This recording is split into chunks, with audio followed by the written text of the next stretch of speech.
O samaritano era o cara mais odiado pelos judeus no geral naquela época. É claro que havia alguns judeus que não odiavam tanto os samaritanos, mas a grande maioria odiava completamente. Por quê?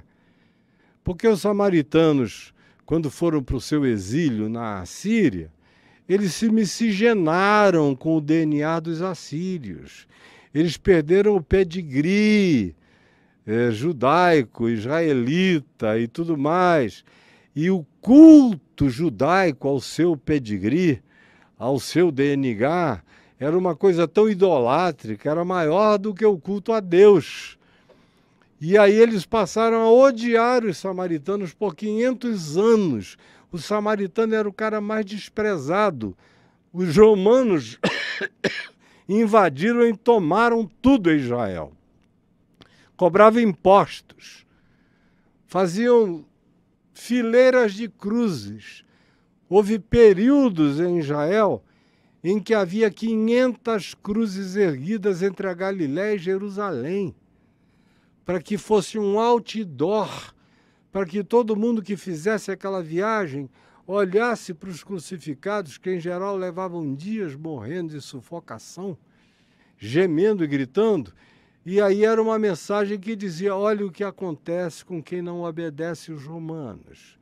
Todavia, os judeus de Jerusalém eram muito mais pacíficos e tinham uma vida muito mais próxima socialmente dos romanos, muitas vezes, do que dos samaritanos, que não faziam nada aos judeus, só tinham se miscigenado 500 anos antes.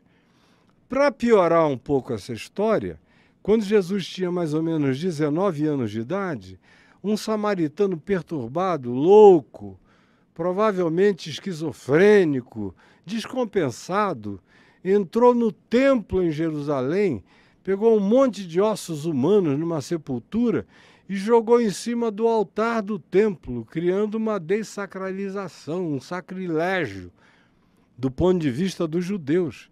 E aí o ódio aumentou ainda mais, de modo que todo judeu muito piedoso, todo dia às 6 da tarde, estendia a mão na direção de Samaria e amaldiçoava os samaritanos em nome do Deus de Abraão, de Isaque e de Jacó.